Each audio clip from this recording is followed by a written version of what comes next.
Good morning friends. तो उत्तर पाठशाला में एक बार फिर से आपका बहुत बहुत स्वागत है। और आज हम डिस्कस करेंगे 19 जून से रिलेटेड सभी इंपॉर्टेंट करंट अफेयर्स के बारे में।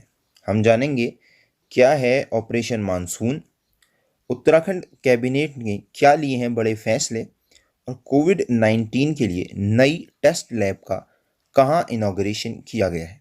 उससे पहले दोस्तों, अभी तक आपने चैनल को सब्सक्राइब नहीं किया है तो अभी सब्सक्राइब करें और बेल बटन को प्रेस कीजिएगा ताकि आपको सारी नोटिफिकेशन सबसे पहले मिले। और दोस्तों, कमेंट बॉक्स में पूछे हुए क्वेश्चंस का आंसर जरूर दिया कीजिए। हमने कल पूछा था उत्तराखंड के कौन से डिस्ट्रिक्ट चीन और नेपाल से सीमा शेयर करते हैं। मनीष ममगाई और राजेंद्र प्रसाद ने बिल्कुल सही जवाब दिया है। तो दोस्तों, उत्तरकाशी, चमोली और पिथौरागढ़, उत्तरकाशी, चमोली और पिथौरागढ़ ये चीन के साथ बॉर्डर शेयर करते हैं। और वहीं पिथौरागढ़, चंपावत और उधम सिंह नगर, देखिए पिथौरागढ़, चंपावत और उधम सिंह नगर नेपाल के साथ इंटरनेशनल बाउंड्री बनाते हैं। तो दोस्तों, भारत की टोटल चीन के साथ बाउंड्री है 4056 किलोमीटर, जिसमें से उत्तराखंड शेयर करता है 350 किलोमीटर की बाउंड्री। भारत की नेपाल के साथ टोटल बाउंड्री लेंथ है 1690 किलोमीटर और उत्तराखंड शेयर करता है 270 किलोमीटर। तो चलिए शुरू करते हैं आज के करंट अफेयर।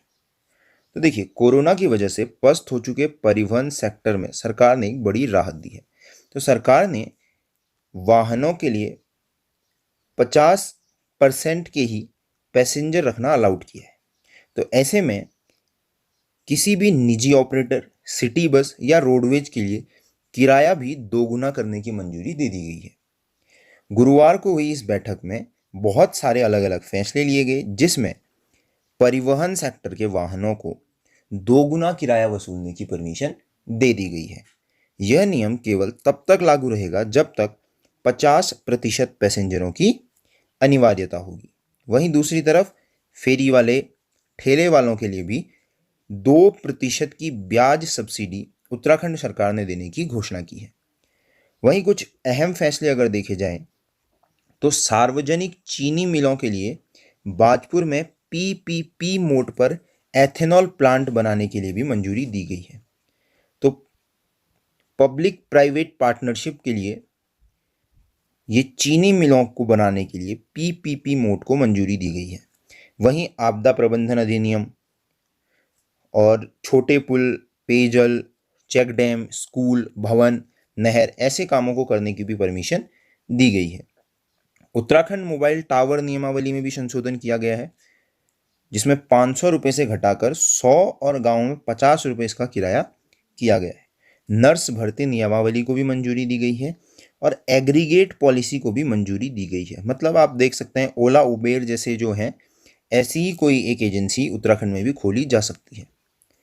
अब देखें तो साधारण बसें जो उत्तराखंड में चलती हैं उसमें पहाड़ के रूट का किराया है 1.5 रुपये पर किलोमीटर और प्लेन एरिया में ये किराया है 1.05 रुपये पर किलोमीटर।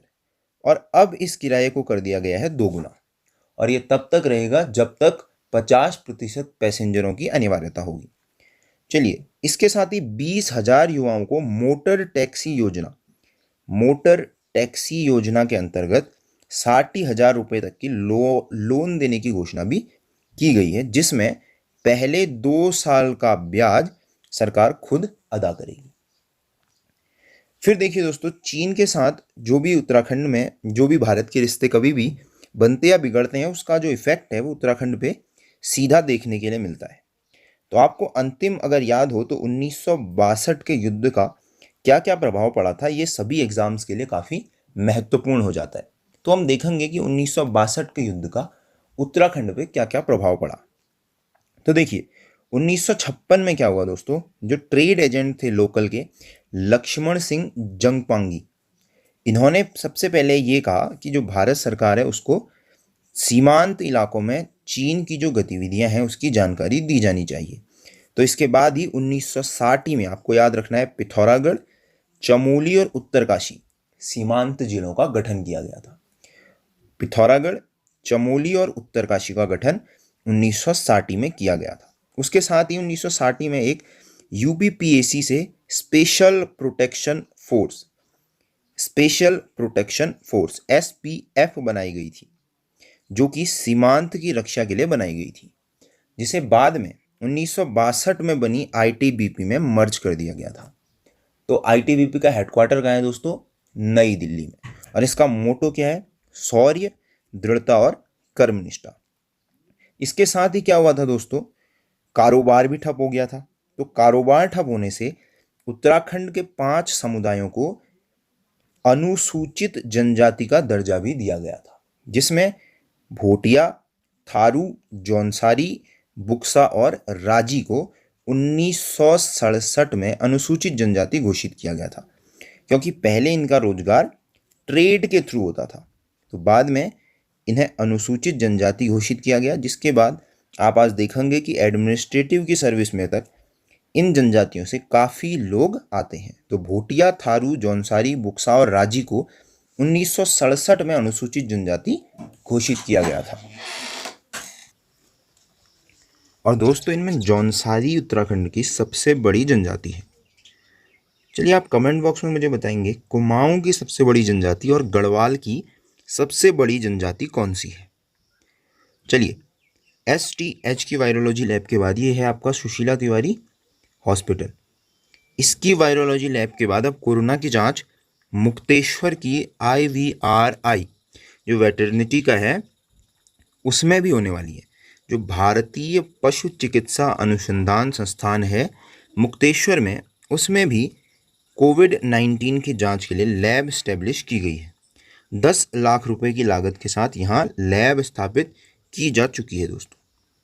चलिए, वन और वन्यजीवों की सुरक्षा के लिए इस बार उत्तराखंड में 2 बाघ अभ्यारण्य और 2 वन वृत्तों में 25 जून से ऑपरेशन मानसून चलाया जाएगा। तो ऑपरेशन मानसून में क्या होगा दोस्तों? लगभग 1500 के नियमित जो वेतनभोगी कर्मचारी हैं, वन श्रमिक हैं, वो भाग लेंगे और नई तकनीक जैसे ड्रोन है, बोटिंग कैमराज हैं, इनकी हेल्प से जो वन्य जीव हैं उन पर क्या किया जाएगा? निगरानी रखी जाएगी ऐसे जगहों पे जहाँ पे आसानी से व्यक्ति या फिर इंसान नहीं पहुँच सकते, वहाँ के जानवरों की भी। देखिए, ये 4 जो हैं कार्बेट बाघ अभ्यारण्य, राजाजी बाघ अभ्यारण्य, तराई पश्चिम वन वृत्त और शिवालिक वन वृत्त है। जो देखिए शिवालिक वन वृत्त है ये कॉर्बेट और राजाजी को जोड़ने वाला वन वृत्त है। चलिए, तो ये मैंने आपको बताए हुए हैं सारे के सारे उत्तराखंड के national park, biosphere reserve, wild life century आपको याद करना है। Nanda Devi 1988, Corbett, Govind, Nanda Devi, valley of flower, Rajaji, Gangotri और गोविंद वाइल्ड लाइफ सेंचुरी।